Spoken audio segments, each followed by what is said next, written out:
ഇവിടെ സെൻറ്റ് റീത്ത സ്കൂളിൽ ഹിജാബ് പ്രശ്നമുണ്ടായപ്പോൾ ഏത് പ്രതിനിധികളാണ് ആ സ്കൂളിലെത്തിയത്? സഭാസ്നേഹം പറയുന്നുണ്ട്. ഇവിടെ ഏറ്റവും ആദ്യം ലവ് ജിഹാദ് ഉണ്ടെന്ന് പറഞ്ഞത് പാലാ ബിഷപ്പാണ്, ആദരണീയനായ പാലാ ബിഷപ്പാണ്.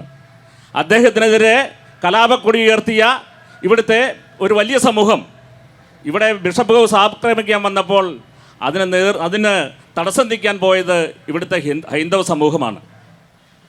ഇങ്ങനെയൊക്കെ സമൂഹ സ്നേഹം പറയുന്നവർ ഒന്നുകൂടെ ആലോചിക്കണം. ഇടതുപക്ഷത്തിനോടും കോൺഗ്രസിനോടുമാണ്. ഈ അടുത്ത കാലത്ത് ഉത്തർപ്രദേശിൽ നിന്ന് വൈറലായിട്ടുള്ള ഒരു മൊണാലിസ, ആ കുട്ടിയെ തിരുവനന്തപുരത്തൊരു ക്ഷേത്രത്തിൽ കൊണ്ടുവന്ന് ഇവിടെ രക്ഷാപ്രവർത്തനം നടത്തുന്ന LDFിൻ്റെയും പിണറായി വിജയൻ്റെയും നേതൃത്വത്തിലുള്ള സർക്കാർ കല്യാണം കഴിച്ചു കൊടുത്തു. അതൊന്ന് തിരിച്ചു ചിന്തിച്ചിരുന്നെങ്കിൽ, ഇവിടെ ഒരു ഹിന്ദു പയ്യനാണ് ആ വിവാഹം നടത്താൻ ശ്രമിച്ചിരുന്നെങ്കിൽ ഇന്ന് ഇവിടുത്തെ സ്ഥിതി എന്താകുമായിരുന്നു എന്ന്. അത് മാത്രമല്ല, പ്രായപൂർത്തിയാകാത്ത പെൺകുട്ടിയാണ്. ഒരു യാഥാർത്ഥ്യമല്ലേ?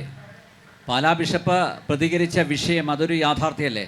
അതിലും ഒരു ഒത്തുകളിയില്ലേ LDFും UDFും? പ്രത്യേകിച്ച് ഒരു ഒത്തുകളിയില്ല. ഇല്ലേ? അദ്ദേഹം കാര്യമായിട്ട് തന്നെ പറഞ്ഞത്. എന്ത് ഒത്തുകളി? UDF ആയിട്ട് എന്താ നമുക്ക് ഒത്തുകളി?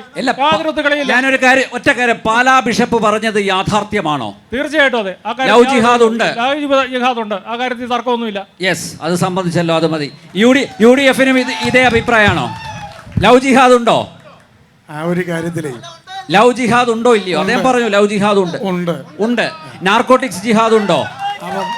ഈ ഒരു കാര്യത്തിന്റെ അകത്തെ നമ്മള് ഇപ്പൊ ഒരു തെരഞ്ഞെടുപ്പിനെ അഭിമുഖീകരിക്കുന്നു. അപ്പോ ആ ഒരു തെരഞ്ഞെടുപ്പിനെ അഭിമുഖീകരിക്കുമ്പോ ഇവിടെ ഒരു കാര്യം പറഞ്ഞു, ബിഷപ്പിനെതിരെ FIR ഇട്ടു. ആ FIR ഇട്ടപ്പോ ആരും ചെന്നില്ല എന്ന് പറയുന്നു. അത് അങ്ങനെ അങ്ങ് പറഞ്ഞു തള്ളാതെ